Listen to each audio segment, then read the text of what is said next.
The Castlevania series is known for its vampire-slaying heroes equipped with whips who storm gothic castles filled with grotesque creatures. Each game has a distinct, dark atmosphere. Kid Dracula completely flips the script. One day, Kid Dracula arises from 10,000 years of slumber. A can of tomato juice in hand, Kid Dracula was enjoying TV for the first in 10,000 years. When out of the blue, one of his servant bats suddenly bites his head.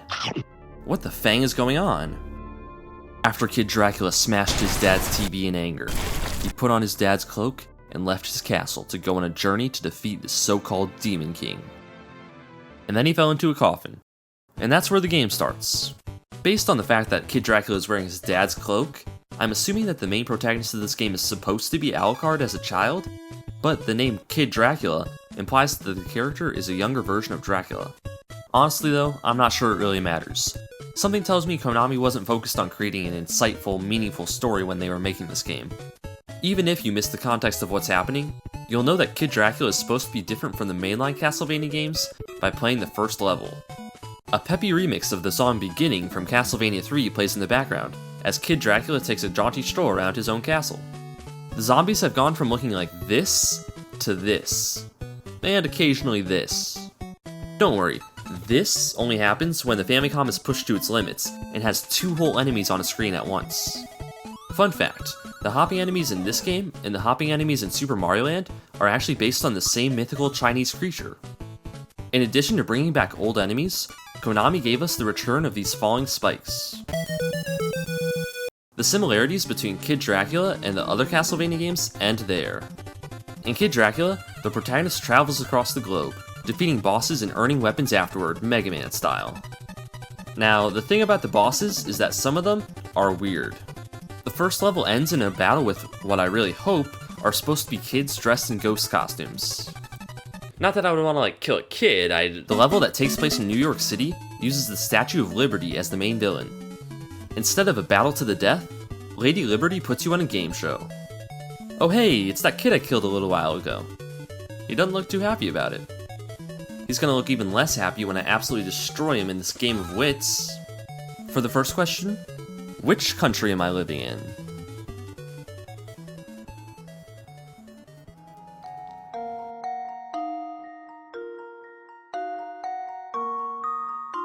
Alright, I think I'm ready. Wait, you haven't even given the answer choices yet? Well, I was gonna have to rely on luck to get this question right anyways, so I guess it doesn't really make a difference. That covers a couple of the quirkiest bosses, but something that I accidentally skipped over is all the levels that you have to go through in order to reach the bosses. Most of the game takes place outside of castles. The second level is most notable for this annoying part with 2 platforms moving very quickly. The good news is, this level has my favorite original song in the Kid Dracula soundtrack. It doesn't play during the annoying part of the level though, so it doesn't really make it that much better. A weird thing about this stage is that Konami used turtles as one of the main enemies, despite the fact that the entire level is set in the sky.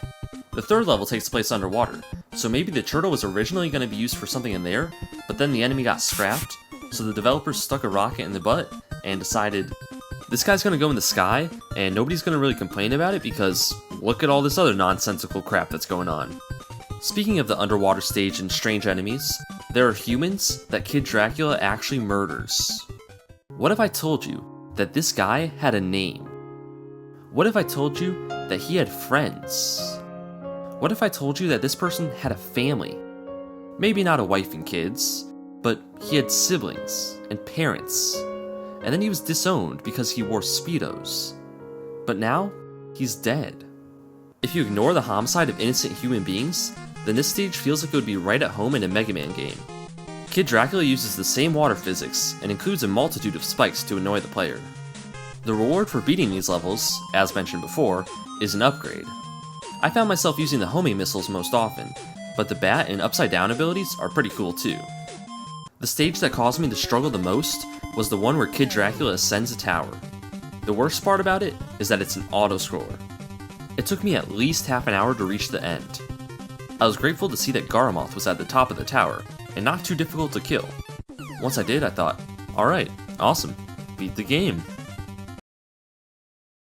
I could not have been more wrong. I was just about ready to quit when I learned that there was yet another level. Admittedly, the airship actually wasn't that bad, but the final level was insanely difficult. I was raging while I played this. It was the first time that Kid Dracula felt like the authentic Castlevania experience. There were multiple times when I wanted to just put down the controller and do something productive for my community. But then I thought about my 18 loyal subscribers, and I pressed on. What would you guys be doing with your lives if you didn't have a subpar review of this stupid game to watch? So, I went on to beat the 2 mini-bosses in Stage 9. I struggled through the part that had the irritating crab robots, and I killed Garamoth. Was it worth it? Not at all. But the rest of the game was pretty fun. So then, that's Kid Dracula. Obviously it was supposed to be a weird Castlevania spin-off. There were some annoying parts, actually a lot of annoying parts, but there were also some charming parts. This isn't the perfect game for every Castlevania fan, but there were some fun bosses, and also I really liked the abilities that you got at the end of each level. If it sounds interesting to you, but you don't want to spend $1 million on the Famicom version, or 25 I guess, same difference, then you could buy the Castlevania Anniversary Collection, which includes it and multiple other Castlevania games. Did you enjoy the video? The answer is yes. Well then, perhaps you'll enjoy my last video. It's about Dead Space, which is a little bit of a tone shift after watching a review of Kid Dracula, but I thought it was a pretty decent video, and I'm only a little bit biased, so you should go watch it. Thank you so much for watching this video, and I'll see you later.